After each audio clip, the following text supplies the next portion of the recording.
Assalamualaikum warahmatullahi wabarakatuh. Saya Nurul Hasna. Baiklah, kali ini saya akan membacakan materi tentang komunikasi perpajakan.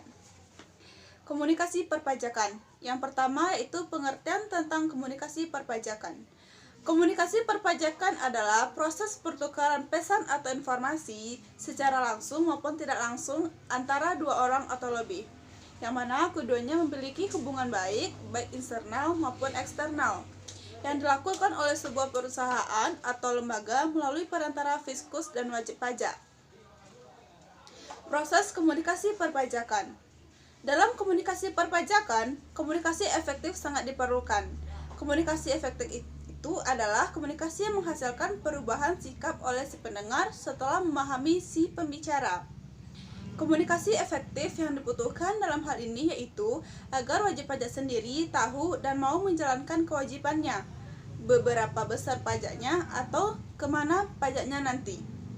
Sehingga saat wajib pajak atau WP tahu pajak itu untuk apa, dengan sendirinya mereka akan memberikan pajaknya dengan ikhlas tanpa beban dan tidak terpaksa. Proses komunikasi. Yang pertama, mengenali budaya wajib pajak atau WP. Agar para fiskus lebih mudah menyampaikan informasi kepada para WP, fiskus harus mengetahui budaya para WP untuk bisa menyampaikan informasi atau berkomunikasi dengan wajib pajak berjalan dengan lancar. Yang kedua, sisi kesopanan dan kesantunan. Setelah mengenal budaya para WP, fiskus harus selalu mengedepankan sopan santun, khususnya di daerah yang keterbelakangan, karena tiap daerah memiliki sopan santun yang berbeda pula. Harapan wajib pajak atau WP. WP yang berkomunikasi atau menghadiri komunikasi pajak mengharapkan hal-hal yang berbeda. Ada yang hanya ingin tahu, ada yang sebenarnya sudah tahu tapi ingin memastikan agar anggapannya tidak salah. Yang keempat, harapan fiskus. Harapan fiskus yaitu agar para WP mau dengan keinginannya sendiri membayar dan melaporkan pajaknya masing-masing. Dalam prosesnya, lembaga atau perusahaan perpajakan membutuhkan sosialisasi, yaitu sebagai salah satu bentuk komunikasi yang berperan penting untuk mempengaruhi perilaku masyarakat dalam membayar pajak.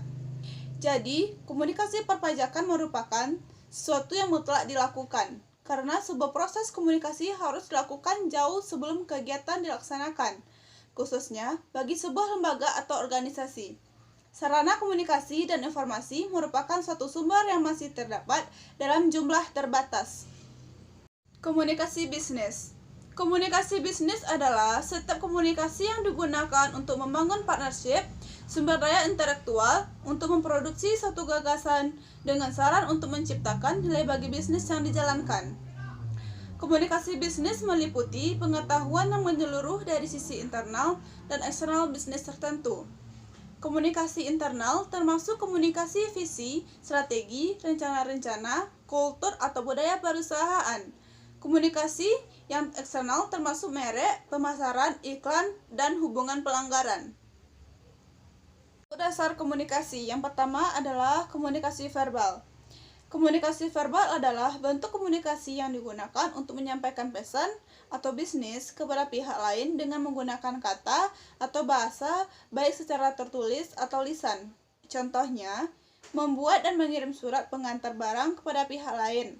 Seorang presenter membawakan acara musik di stasiun televisi. Dalam dunia bisnis, komunikasi verbal menempati porsi yang Komunikasi nonverbal. Komunikasi nonverbal adalah bentuk komunikasi yang digunakan untuk menyampaikan pesan tanpa kata terucap dan tertulis.